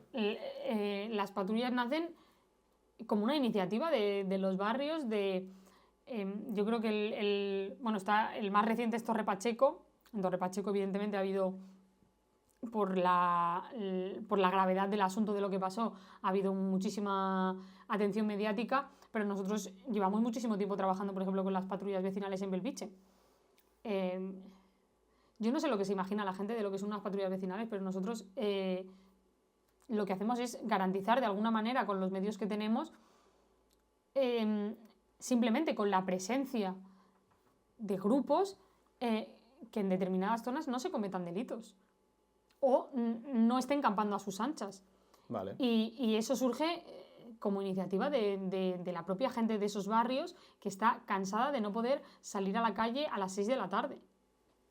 Vale. Entonces, en ese momento, pues evidentemente si la policía o si el Estado no es capaz de garantizar la seguridad de aquellos que están viviendo en barrios trabajadores, pues nosotros organizamos estas patrullas y estos grupos que los medios de comunicación se han encargado de estigmatizar, de hablar, de decir que somos pues prácticamente grupos criminales que se dedican a... Nosotros no nos dedicamos a palizar ni hay confrontación física de ese tipo, o sea, no es real.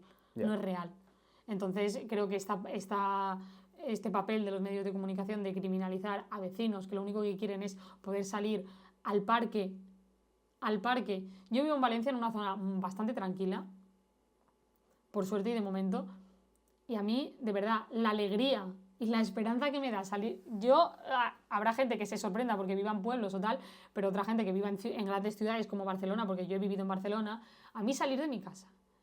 Y es que es como que el sol brilla de otra manera y ver a niños pequeños, tranquilamente, pequeños, muy pequeños, 3, 4 años, en un parque, con vigilancia evidentemente de que están sus padres en un banco sentados, tranquilamente jugando, me parece magia, magia.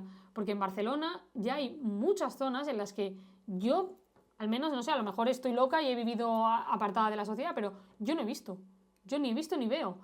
Y a mí eso me parece que es robarle la infancia no sé, a los niños. O sea, pues no, pues el poder estar en la calle sin estar atado prácticamente a tu padre o a tu madre, pues me parece una maravilla. Sí. Entonces, bueno, lo de las patrullas son pues movimientos vecinales que surgen de los propios vecinos. O sea, son lo único que nosotros hacemos pues es organizarlos y acompañar, por así decirlo, pero son iniciativas de los vecinos. O sea, en Torre Pacheco vosotros estabais también en... Nosotros fuimos a Torre Pacheco y hablamos con los vecinos. Vale. De Torre Pacheco. De hecho, estuvo Carmen allí y que hizo unas declaraciones, además, que han tenido bastante alcance con los medios de comunicación y señalando el papel de los medios de comunicación, de cómo han criminalizado, porque los medios de comunicación son muy selectivos, te enseñan unas imágenes pero no te enseñan otras. Las bandas de marroquíes que había por las noches y los llamamientos que había por redes sociales de ellos mismos, con grupos de WhatsApp, los que ponía por los españoles, de eso no han sacado absolutamente nada. Entonces,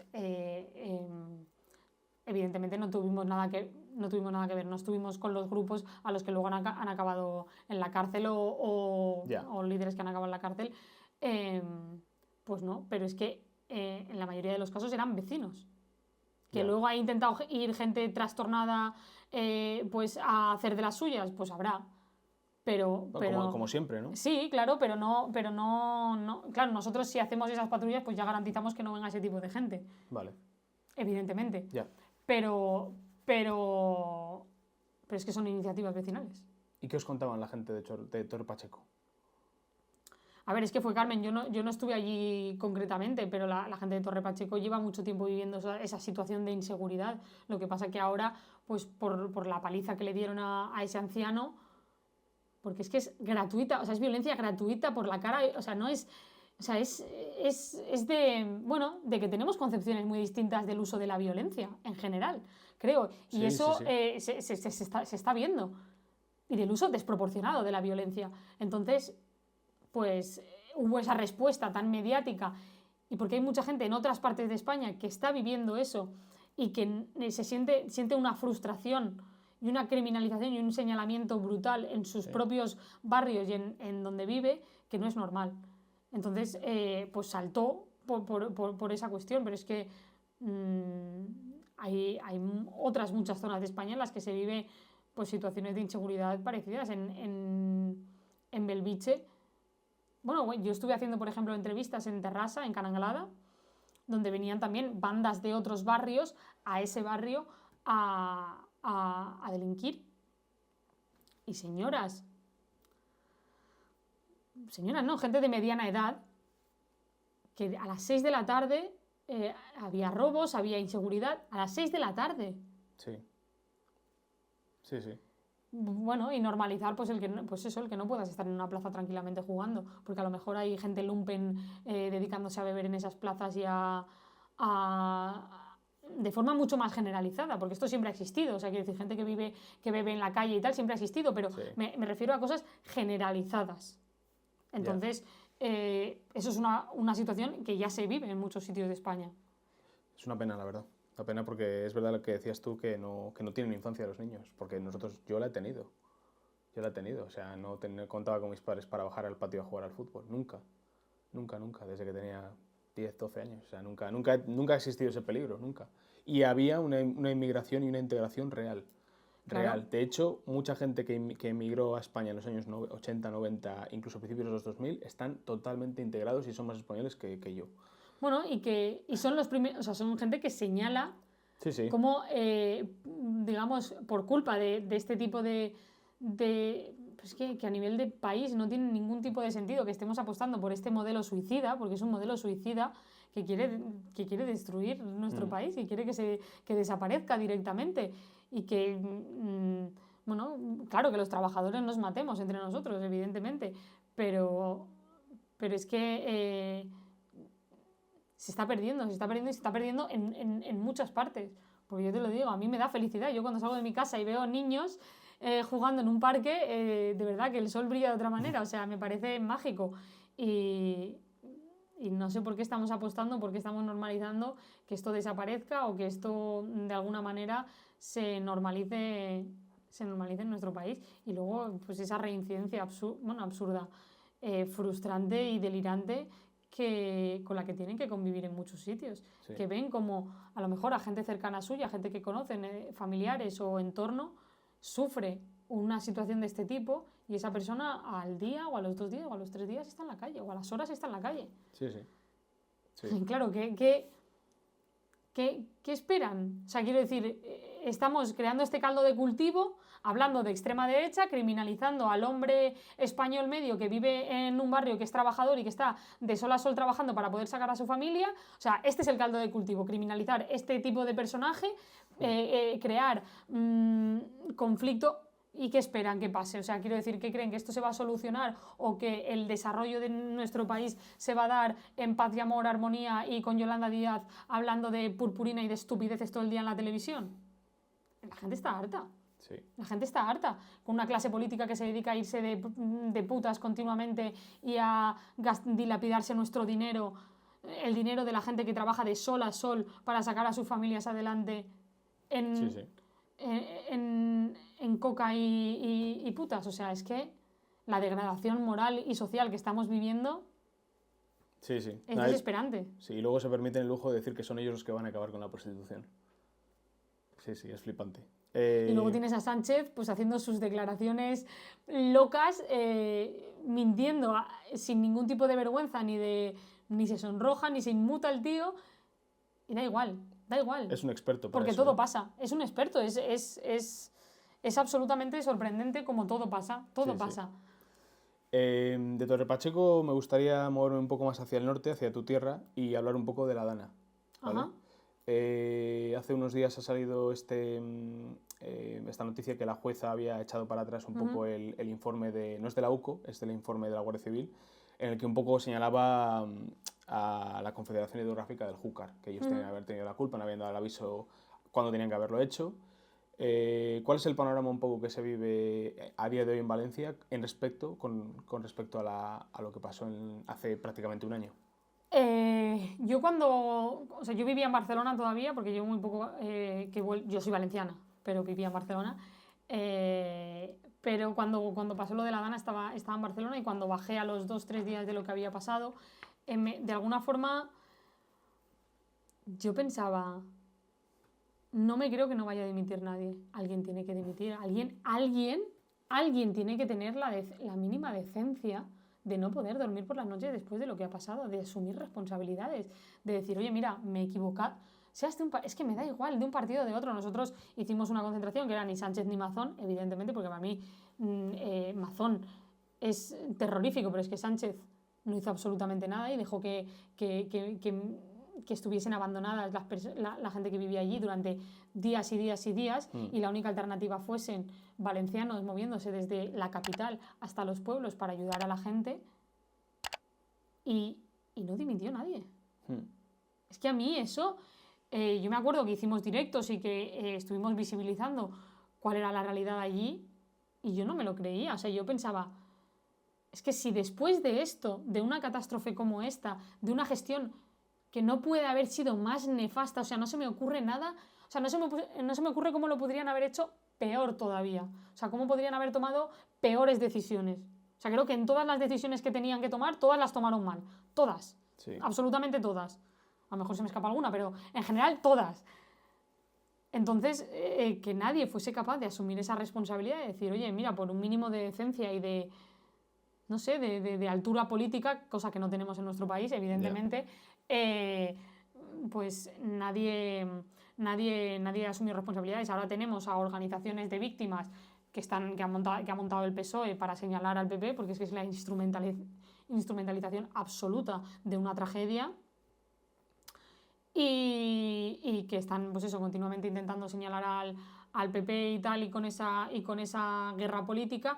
Y yo, de la gente del entorno que tengo, que vive o que sufrió esa situación, la verdad, y lo entiendo, pero desgraciadamente la gente lo que quiere es olvidar. Ya.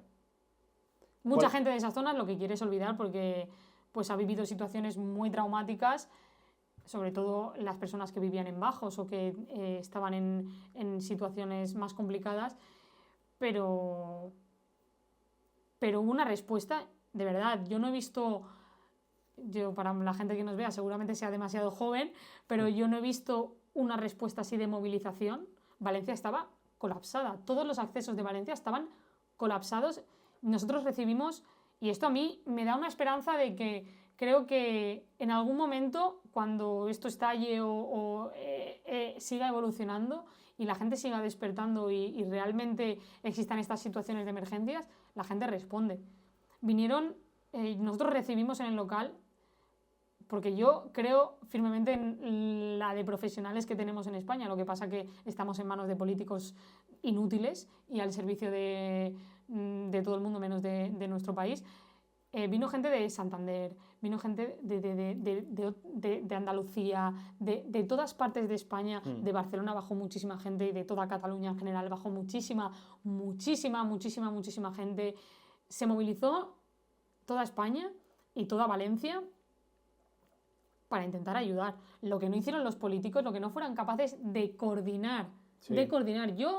Yo no iba mucho a las zonas afectadas, yo estaba en un local que teníamos en Valencia y estaba gestionando la ayuda que llegaba para mandarla directamente o almacenar la ayuda porque había gente que podía entrar a las zonas cero, otra gente que no, y teníamos un almacén y íbamos, digamos, gestionando y coordinando esto.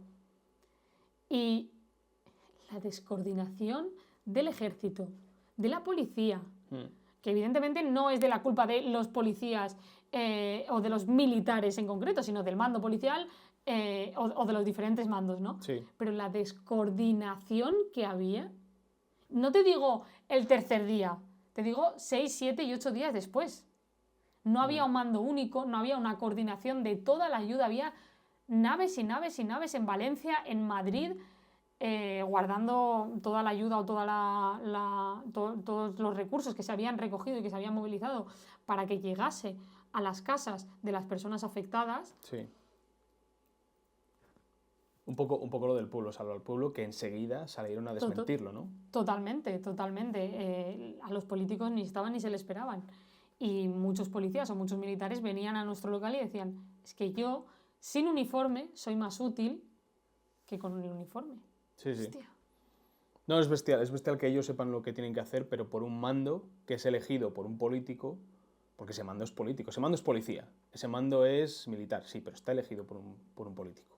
No se lleven a cabo lo que tenía que haberse hecho. Vamos. Totalmente, o el papel de los agricultores, poco se habla también, cómo movilizaron rapidísimamente tractores, maquinaria necesaria, porque hacía falta maquinaria en esos puntos, en esas zonas cero, por así decirlo. Y luego los medios de comunicación se dedican continuamente a criminalizar a los agricultores y a la gente que trabaja en el campo como si fueran grandes terratenientes y empresarios que se dedican a la explotación, que los hay evidentemente y esos habrá que señalarlos, pero que hay muchísimos que son particulares que no están en esa situación. Claro. Sí. Ahora me gustaría un poco saltar a lo que yo quería que fuese un poco el tema central de la charla, que es un poco el papel de la mujer en política, tanto pasado como presente, ¿vale?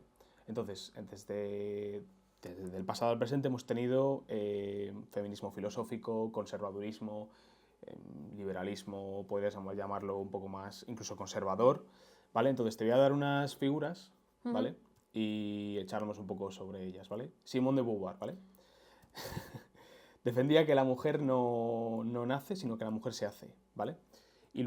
Y esto ha servido para defender las corrientes ideológicas del feminismo durante muchísimos años, ¿vale? Y luego tenemos a Margaret Thatcher, en el otro rincón, una mujer pues de armas tomar, una mujer dura, una mujer que incluso se la podría catalogar, o se la ha catalogado como incluso un poco masculina en algunas cosas, ¿vale? Por la forma que tenía ella, que decía algo así como en plan, si quieres que algo sea dicho, que lo haga, díselo a un hombre, pero si quieres algo hecho, díselo a una mujer, ¿no? Algo así decía. Entonces, ¿con cuál de estas dos figuras te identificas más y por qué? Con ninguna. Vale. Sorprendentemente, Vale. con ninguna, no. Yo en esto, a lo mejor en todo este bloque, no, me repito un poco, pero para mí, de verdad que no voy a defender o voy a, digamos, reivindicar una figura por el simple hecho de ser una mujer. Vuelvo a repetir que no, o sea, no tiene ningún mérito. Evidentemente han sido o pueden haber sido referentes, pero no por el hecho de ser mujer hay que reivindicar lo que un pensamiento filosófico, político, ideológico. Vale. No, para mí no es así, y creo que bueno, tanto Simone de Beauvoir, para justificar luego lo que es la corriente queer y lo que se supone que es una mujer, que ahora mismo puede ser cualquier cosa, o sea, es un sentimiento y es lo que cada uno en su ser interior crea que es sentirse mujer, porque yo no sé cómo pueden, no sé, catalogar, digamos, de alguna manera o cercionar que ese sentimiento es un sentimiento de mujer. Tú puedes ser más, lo vuelvo a repetir, pero tú puedes ser más o menos masculino o femenino y eso no te hace más o menos mujer. Entonces, y luego Margaret Thatcher, que para mí es lo que nos han intentado vender como mujer empoderante y tal, pero que para mí representa lo contrario a los intereses de los trabajadores. Entonces, por el hecho de ser mujer no me parece que la tenga que reivindicar. No la voy a reivindicar por eso. Creo que, lo he dicho al principio, pero creo que al final lo que habla por ti mismo es lo que tú haces y lo que eres y en qué te conviertes y qué es lo que aportas, no el hecho de ser hombre o mujer. Luego hay maneras y maneras de hacerlo, sí. Pero... Y Simone de Beauvoir, en lo que respecta al derecho al aborto, los derechos sexuales, como un poco la emancipación de la mujer en ese sentido. Bueno, o sea, evidentemente en esa época pues sí que creo que tuviese un sentido. Actualmente no creo que lo tenga, o sea, como una reivindicación no creo que lo tenga, porque las mujeres tenemos la capacidad de decidir lo que podemos hacer, lo que hacemos o no hacemos con nuestro cuerpo. Yo creo que como sociedad deberíamos de apostar por la natalidad, o sea, por una sociedad que promueva el que las mujeres tengan, bueno, las mujeres o que se creen familias, pero, o sea, no quiero decir las mujeres como que se pongan ahí a tener hijos como si fueran una máquina de parir, no me estoy refiriendo a eso porque luego la gente lo malinterpreta mucho, pero sí creo que el feminismo en general, o sea, no es que se haya encargado, pero creo que sí que ha perjudicado en ese sentido como la figura de la mujer. De alguna manera como que las cosas buenas, esto lo matizo nuevamente, pero de forma general, o sea, en generalidades, luego no voy a señalar ni voy a criminalizar, digamos, la mujer que salga de eso, porque creo que cada uno es como es y ya está. Pero sí que creo que las mujeres podemos, junto a los hombres, pero podemos crear vida. Es decir, tú tienes la capacidad, casi todas las mujeres, de tener, de poder traer vida a este mundo. Y eso me parece algo maravilloso, me parece algo que como sociedad, de alguna manera, asegura nuestra reproducción y nuestra evolución y nuestro desarrollo, y que ahora, actualmente, es una cuestión casi de segunda o de tercera, algo que no se le da importancia, algo que a nivel social no tiene un valor o un reconocimiento.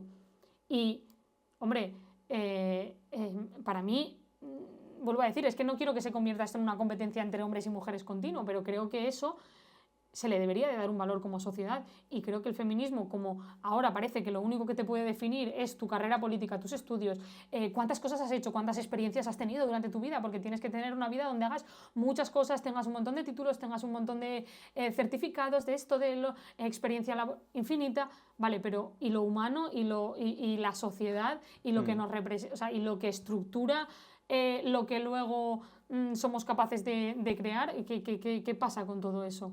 ¿Qué pasa con las familias? ¿Qué pasa con las nuevas generaciones que luego van a ser las personas que se encarguen de seguir desarrollando esta sociedad?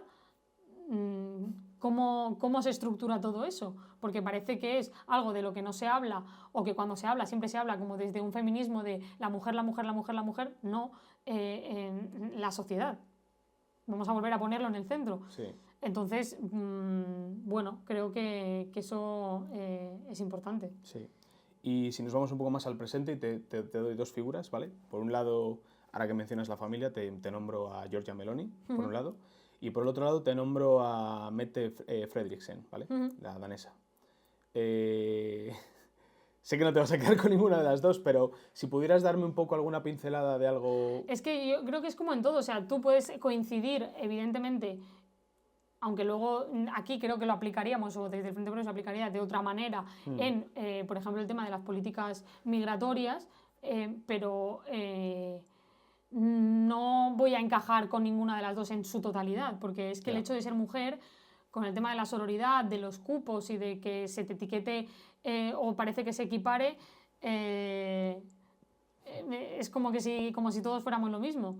Entonces no creo que tenga ningún sentido. Creo que coincidimos en el tema de las políticas migratorias, por ejemplo. Sí. Y creo que ha quedado ya más que demostrado que una mujer, porque existen muchísimos ejemplos, pero es que a mí en esto también me hace gracia. Existen muchísimos ejemplos de mujeres que están o sea, que están al frente de países, en grandes empresas. No muchísimos, pero existen. O sea, quiero decir, no es la generalidad, pero existen. Pero claro, yo a la gente le preguntaría, ¿qué hay que hacer para... Quiero decir, ¿qué es lo que tú tienes que sacrificar? Porque la gente no llega a ser el mejor en, o la mejor en, o al frente de un país, o al frente de cualquier cosa gratis, en el sentido de sin sacrificar nada. Sí. Yo siempre lo he dicho, pero tú para ser el mejor en algo... Y yo esto lo he visto de gente de la que me rodeo y de la que me he rodeado y que cualquiera en su experiencia vital puede narrar. Para ser el mejor en algo tienes que sacrificar muchas cosas. Tú no llegas a ser un crack en algo si no inviertes muchísimo tiempo, si no inviertes abnegación, disciplina, te esfuerzas, parte de tu vida personal, etcétera, etcétera. Entonces, si tú estás como mujer o como hombre dispuesta a sacrificar todo eso, entre otras, pues también el hecho de que te vayas a dedicar a la maternidad o que vayas a tener hijos, incluso, pues seguramente no llegues a esos sitios. Yeah. Y hay gente que quiere y hay gente que no quiere estar en esos puestos de dirección. Es que ¿por qué es más válido, o aunque pueda serlo, por qué todo el mundo tiene que optar a ser top 1 en no sé qué? No estoy reivindicando la mediocridad, pero es que hay gente que es feliz criando a sus hijos.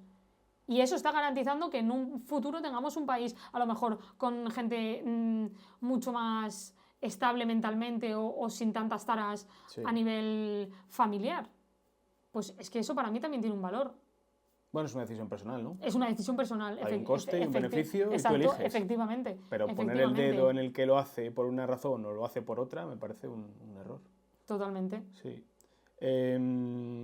Claro, a mí me parece muy interesante estas dos figuras, sobre todo las dos últimas, que son las que más conocimiento puedo tener, porque son más recientes a nuestros días, que ambas, incluso viniendo de extremos muy diferentes, porque la mujer esta danesa es pues más socialdemócrata, más un poco de esa izquierda nórdica, y luego tienes a Giorgia Meloni, que es conservadurismo, bueno, viene de donde viene, punto número 1, y luego es conservadurismo, familia, tradición. ¿Cómo pueden estar de acuerdo las dos en que la inmigración es un problema, incluso viniendo de polos tan separados? Y a mí eso es lo que me parece interesante. Porque para mí es la supervivencia tanto de Europa en su conjunto como de sus países en individual, digamos. Y creo que atenta de una manera u otra a los valores, incluso pues mira, por ejemplo, de la danesa, de la socialdemocracia, de la democracia en general, de las libertades en general, porque el Islam y este tipo de religiones es que atentan directamente contra ese tipo de valores de libertades y de cómo concebimos nosotros tanto la religión y la política o la vida social en sí, y de cómo se tiene que regir esa vida tanto privada como social. Entonces, en ese sentido, pues evidentemente coinciden porque es un peligro para las mujeres. O sea, ellas en esto en concreto, por ejemplo, creo que sí que podríamos estar como todas de acuerdo de que sí que es un peligro para todas las mujeres, independientemente de tu ideología o de tu orientación. Porque la concepción que se tiene desde el Islam de las mujeres es de segunda. es de segunda y es de, además de que tus comportamientos, los comportamientos que tú tienes van a regir lo válida o lo no válida que eres a nivel social y siempre vas a depender de tu padre, de tu marido o de tu hijo o incluso de tu hijo para muchas cuestiones sociales. Entonces, eso atenta directamente contra las mujeres. Sí, sí, totalmente. Y contra las libertades que ya tenemos conquistadas aquí en España. Claro, es una cosa que sí, hay que ir a por más, siempre, más libertades, más derechos. Sí, vete a Irán o vete a Afganistán. No, es que aquí no hay más libertades o más derechos. Para mí, aquí la única tarea pendiente o la única cuestión que creo que como sociedad deberíamos de atajar es la conciliación. Pero no, lo vuelvo a decir, no es una cuestión de mujer. ¿Cómo se concilia? Pues yo no tengo hijos. Pero bueno, es muy fácil, o sea, quiero decir, es conocido por todo el mundo y es muy fácil hablar con la gente de tu entorno para saber que evidentemente no existe la conciliación en España, es un mito. Es un mito y depende de tu empresa y de tu situación particular que tú vayas a poder y de tu condición económica que te rodea, incluso familiar, de los apoyos con los que puedas tener, que tú vayas a poder conciliar o no. Por eso... y por las campañas que existen actualmente, que son antinatalistas directamente, estamos en la situación en la que estamos en España. Creo que habría que apostar por medidas que facilitasen la conciliación a las mujeres. Parques de guarderías públicos, el imponer a las empresas que se facilite esta conciliación, el ampliar los permisos de paternidad y de maternidad. Y creo que esto pues facilitaría el que muchas familias, y luego bueno, pues el tema de las condiciones socioeconómicas en general también son importantes, porque si no tienes un piso o no tienes un núcleo familiar en el que puedas desarrollar, digamos, esa política, o bueno, en este caso no es desarrollar una política, pero en el que puedas tener una familia, sí. No, es muy complicado, pero luego creo que hay un papel muy importante del Estado y de la política o de la propaganda institucional en contra de la familia y a favor del empoderamiento femenino, para mí es el individualismo y el aislamiento de la sociedad. O sea, creo que al final con tanto empoderamiento y tanta libertad, lo que te da es aislarte de la sociedad y libertades que no te sirven para nada porque estás tú solo frente al mundo.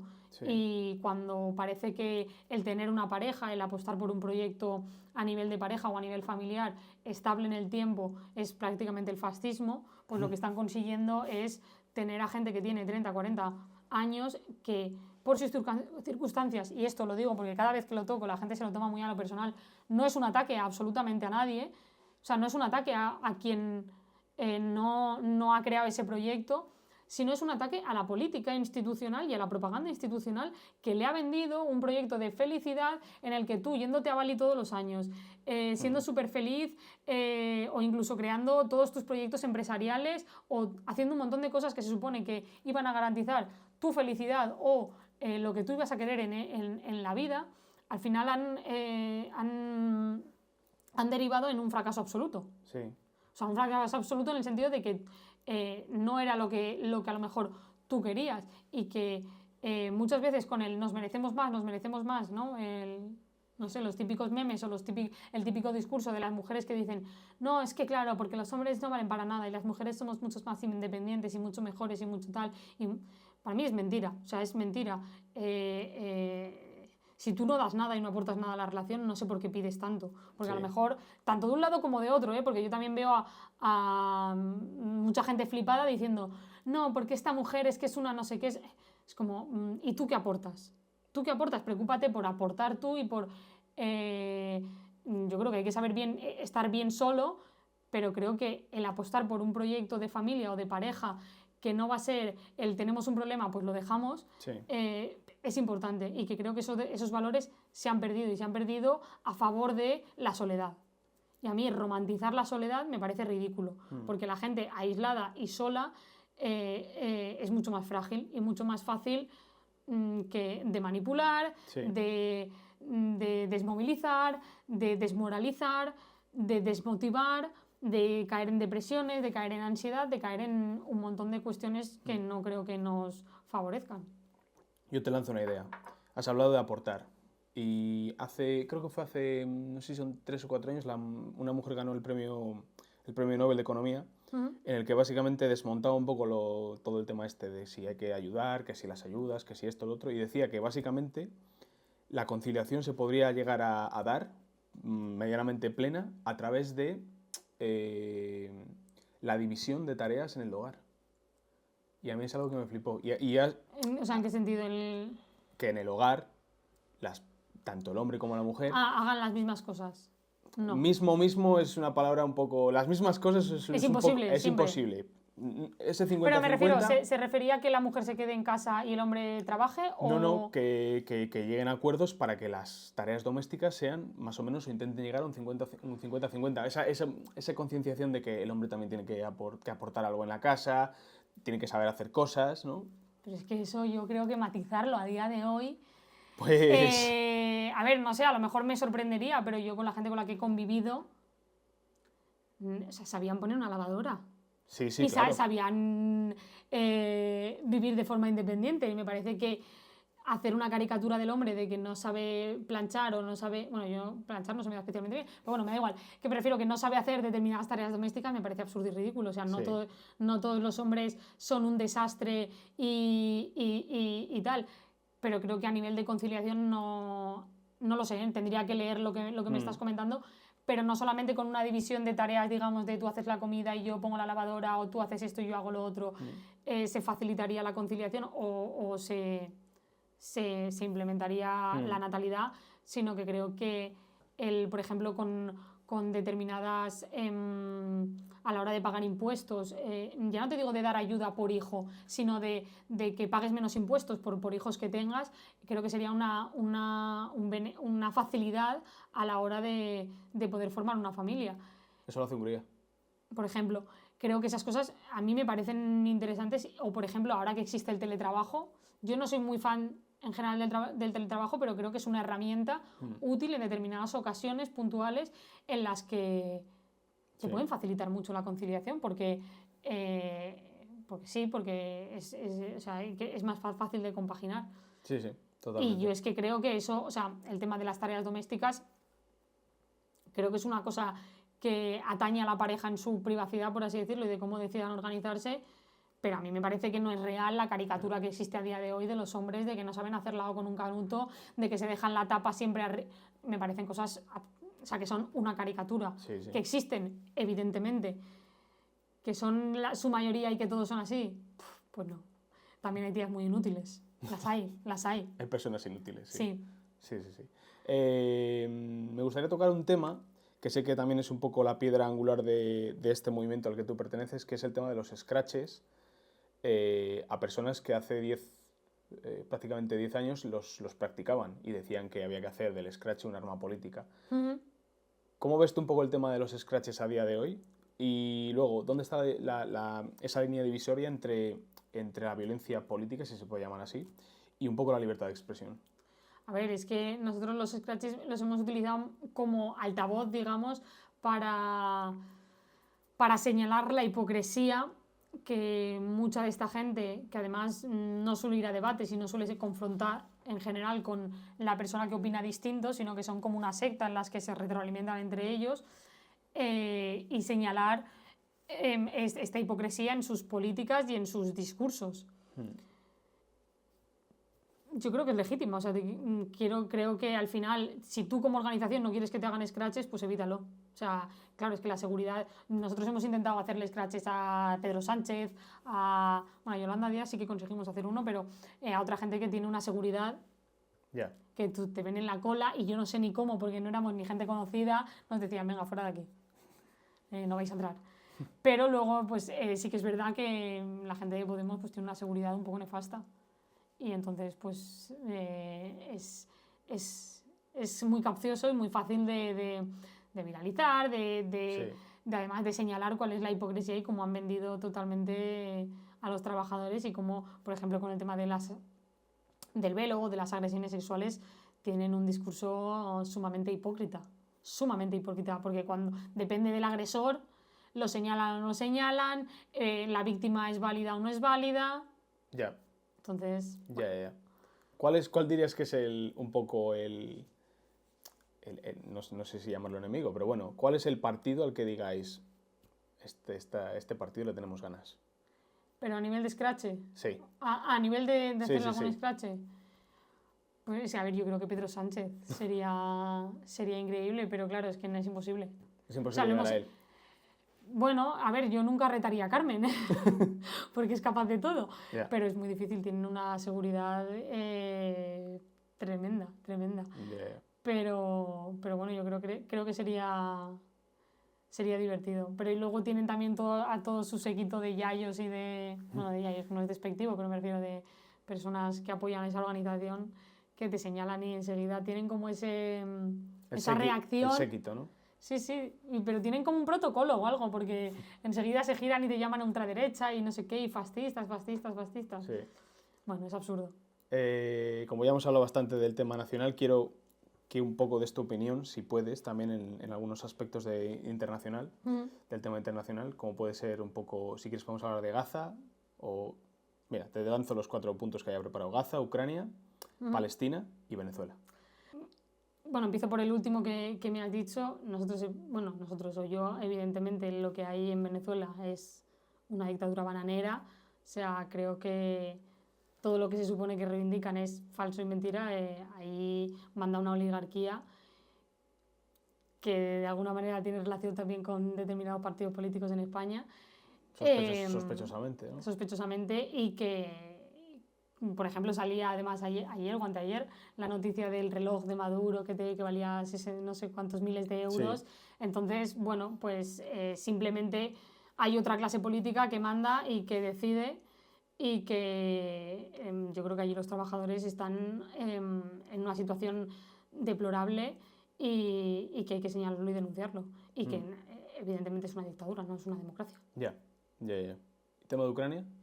El tema de Ucrania, a ver, nosotros estamos en contra del envío de armas que hace España a Ucrania. Creemos que no tiene ningún tipo de sentido que nos estemos matando entre europeos y que no es un conflicto en el que España pinte nada. Creo que nos deberíamos de preocupar por nuestra soberanía, por lo que está pasando en nuestro país, por garantizar la seguridad en nuestro país y no estar metiéndonos en defender intereses externos que no nos aportan absolutamente nada y que lo único que hacen es,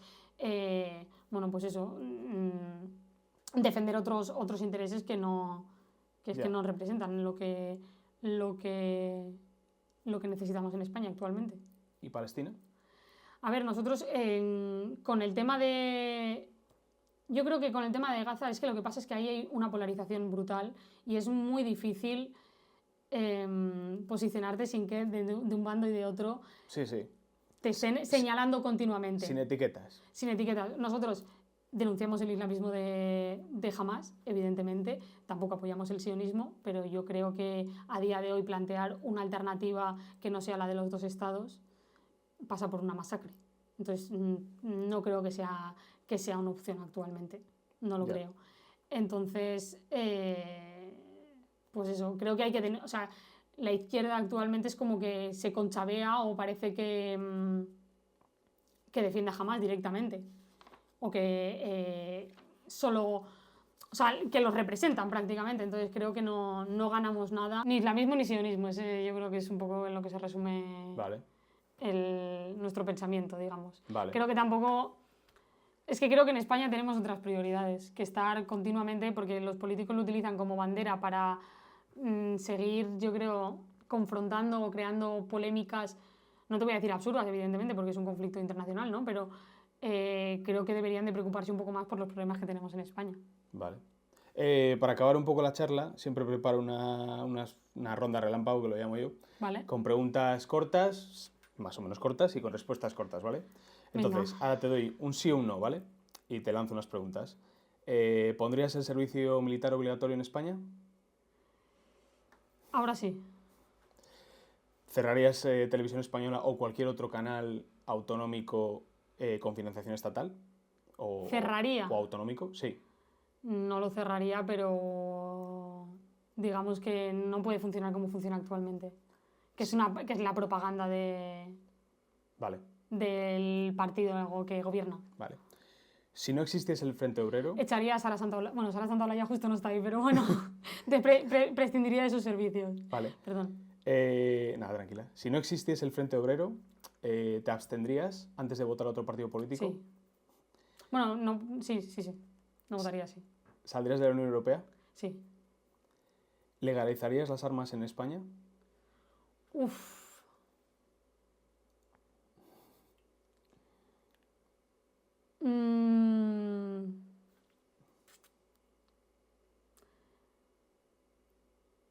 Es que me parece muy... Vaya pregunta. Sí. Puedes matizar, ¿eh? Es que, o sea, no me gusta nada la sociedad de Estados Unidos, que creo que es como la más referente en cuanto a este tema, pero sí que creo que somos muy vulnerables actualmente, individualmente, cada uno de nosotros, por el uso restringido que existe. Pero no me gusta... Yo diría que sí, pero con matices. Vale. ¿Crees que el Islam debería formar parte del debate político en España? Sí. ¿Un referéndum monarquía versus república a día de hoy? Sí, pero creo que... O sea, sí, pero creo que hay un problema... O sea, no problemas más importantes. O sea, creo que eso tiene que ir acompañado de otros muchos cambios en España, porque creo que el cambio simplemente a república no cambiaría nada, no, sí, evidentemente cambiaría, pero que creo que hacen falta otros muchos cambios en España. Vale. Define con una palabra o una frase a estas personas. Pedro Sánchez. Psicópata. Santiago Abascal. Señorito. Yolanda Díaz. Una pija. Alvise Pérez. Mentiroso, diría, o no quiero decir, no mentiroso directamente, sino un personaje. Vale. Irene Montero.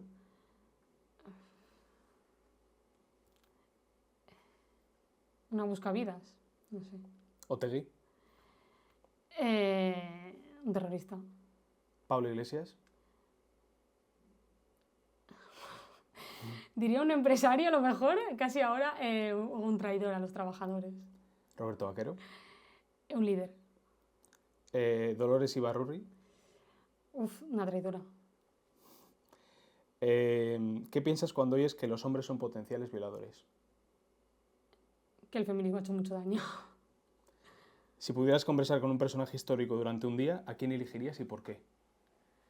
Un personaje histórico.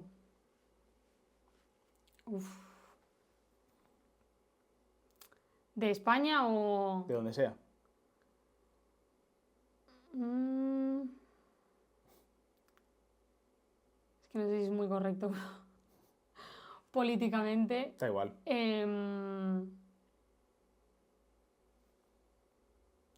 No lo sé, yo creo que alguien que haya estado en... O sea, que haya... Alguien representativo, digamos, de la guerra civil en España, como para conocer a lo mejor cómo intentar alejarnos de ese guerra civilismo que existe actualmente en España. Vale. Que creo que se traslada a día de hoy y que existe como ese bando continuo de... Sí, rojos y azules. Exacto, ¿no? Sí. Elecciones 2027. Sales elegida un cargo político. ¿Cuál sería tu primera frase? ¿Cuál sería tu primera frase en el Congreso? Hostia. No lo sé, algo... O sea, no va a ser una medida, sino yo creo que sería algo de que declarando un poco la guerra al sistema político o al sistema político. Vale, me vale. Una declaración de intenciones, digamos, de que hemos llegado aquí y ya no hay vuelta atrás. Esa me gusta. Vale. ¿A qué político o política, ¿vale? invitarías a una paella para charlar? Que no sea de mi partido. Que no sea de tu partido. Para charlar de cuestiones que me parecen... Bueno, a ver, Samuel Vázquez, por ejemplo, aunque ahora esté en Vox y tal, a mí siempre creo que tiene cosas muy interesantes. Yo he ido a alguna charla suya y me parece interesante. Dime una sola razón por la que alguien debería afiliarse al Frente Obrero.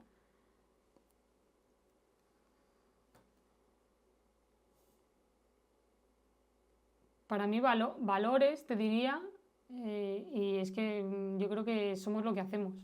Vale. Honestidad, transparencia, o sea, te podría decir otras muchas cosas, pero si es una razón, creo que somos lo que hacemos. Vale. ¿Crees que el Islam político podría llegar a España y de serlo, de llegar al poder? ¿Qué pasaría?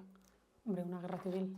Creo que estamos a las puertas de que eso ya está aquí y tienen estructura, tienen financiación, tienen muchas cosas que nosotros todavía estamos a la espera de y abriendo los ojos, y creo que va a suponer un problema importante. Vale, pues ya hasta aquí llega la charla de hoy, ¿vale? Muy bien. Te quiero hacer la última pregunta ¿Sí? del canal, que es si pudieras contarme algo que nunca le has contado a nadie, pero que ahora simplemente por tener esta charla conmigo te sientas con la confianza de hacerlo, ¿qué me dirías? Es que no soy muy de guardarme muchas cosas, ¿eh? Claro, algo que no le haya contado nunca a nadie es muy complicado, porque bueno, tengo gente muy cercana que le contaría muchas cosas. Pero ¿tiene que ser algo personal o es No, como... No tiene que ser personal. Simplemente como una declaración, ¿no? Digamos, Sí. Es que te voy a decir algo muy banal. No... Le he dado alguna vuelta, para ver... Te diría, mira, te voy a decir dos cosas. Una un poco así más banal, más blanca, y otra que para mí, o sea, igual la audiencia no entiende que me moje mucho, pero una te diría que creo que España necesita un cambio y que a veces... no detrás de las cámaras, pero creo que no se ve lo genuino, lo honesto y lo humano, diría lo humano, que es el frente, o sea, que es nuestra organización y que es lo que estamos creando, y que a veces frustra un poco la incapacidad o los pocos medios que tenemos para comunicarlo, para que eso llegue realmente a la gente, porque tenemos mucha gente en contra y muchos partidos o movimientos que están muy financiados. Y otra cosa que a lo mejor te contaría o haría o te diría en base a esta charla es que me gustaría que gente muy cercana a mí o gente de mi familia compartiese o respetase más lo que hago. Es un poco abierto, pero creo que eso es también parte del sacrificio personal que se hace en estos casos y que para mí siempre merece la pena, pero que a veces es complicado. Vale, a mí me vale bastante. Muy bien. Entonces nada, te doy las gracias por venirte aquí al canal a charlar conmigo. Me lo he pasado muy bien, he aprendido algunas cosas que no sabía y ha sido una conversación genuina y un ratito muy bueno que hemos pasado aquí. Así que nada, te doy las gracias y espero que sigas un poco con esta lucha que tienes de divulgación y con el Frente Obrero y que puedas llegar a donde tú quieras llegar. Bueno, yo te agradezco que me hayas invitado, la verdad, he estado muy a gusto. Ha sido un verdadero placer y espero que sirva para la gente, para que conozca un poco más nuestra organización, a mí, y que se suscriban al canal, que esto siempre cuesta de levantar, así que animo a que todo el mundo que vea la charla se suscriba y lo comparta, y gracias por traerme. No, gracias a ti. Pues nada, un placer. Si te ha gustado la entrevista, dale al like y suscríbete para más contenido. No olvides dejar un comentario con tus propuestas para futuras entrevistas.